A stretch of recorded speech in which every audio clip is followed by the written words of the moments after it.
पश्चिम बंगाल में चुनाव के नतीजे आने के बाद हमने देखा कि सियासी सरगर्मियां सिर्फ जुबानी बयानों तक ही नहीं रुकी। राज्य के अलग अलग हिस्सों से हिंसा और अशांति की कई तस्वीरें सामने आई हैं। इन घटनाओं में मुख्य रूप से बीजेपी और टीएमसी कार्यकर्ताओं के बीच हुई झड़पें शामिल हैं। तो चलिए इस विश्लेषण के जरिए इन सभी घटनाओं को बिना किसी पूर्वाग्रह के एकदम ग्राउंड लेवल पर समझने की कोशिश करते हैं, ताकि ये साफ हो सके कि वास्तव में जमीन पर चल क्या रहा है।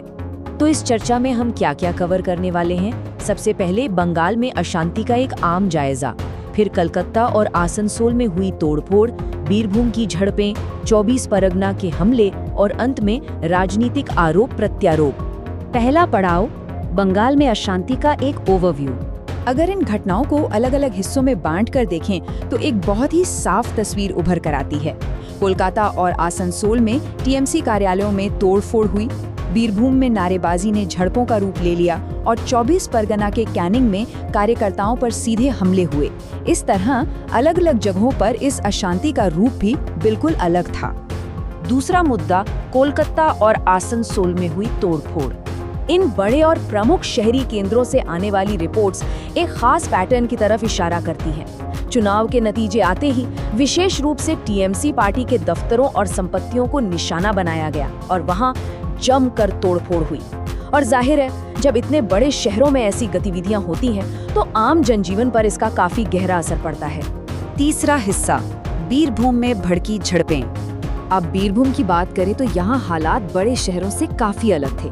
यहाँ बात सिर्फ जुबानी जंग तक नहीं रुकी। टीएमसी और बीजेपी कार्यकर्ताओं के बीच की तीखी नारेबाजी ने देखते ही देखते हिंसक रूप ले लिया और दोनों गुटों में सीधे तौर पर झड़पें होने लगी। यानी एक छोटी सी शुरुआत कितनी जल्दी बड़े टकराव में बदल सकती है, ये यहाँ साफ देखा गया। चौथा बिंदु, 24 परगना के कैनिंग में हुए हमले। कैनिंग में जो हुआ उसका घटनाक्रम काफी चिंताजनक था। हुआ यूं कि इलाके में बीजेपी ने जीत दर्ज की। जश्न मनाते हुए कार्यकर्ताओं ने जय श्री राम के नारे लगाए और ठीक इसी के परिणाम स्वरूप उन पर हमला हो गया।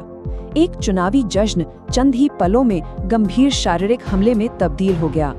और यहाँ तथ्यों की सटीकता के लिए एक नंबर ध्यान रखना बहुत जरूरी है, 240।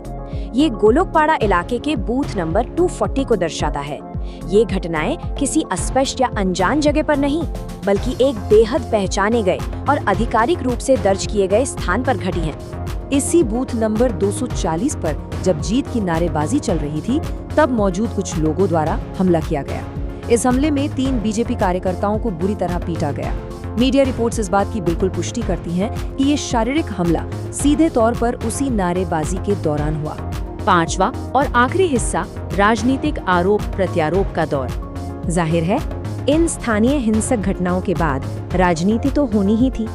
बीजेपी ने इस हमले की पूरी जिम्मेदारी सीधे तौर पर सत्ताधारी पार्टी टीएमसी पर डाल दी है। और हम जानते हैं कि जब ऐसे राजनीतिक आरोप प्रत्यारोप लगते हैं तो जमीन पर हालात अक्सर और भी ज्यादा तनावपूर्ण और उलझ जाते हैं। इन सभी घटनाओं और सियासी बयानों को विस्तार से देखने के बाद एक बहुत ही बड़ा और गहरा सवाल पीछे छूट जाता है।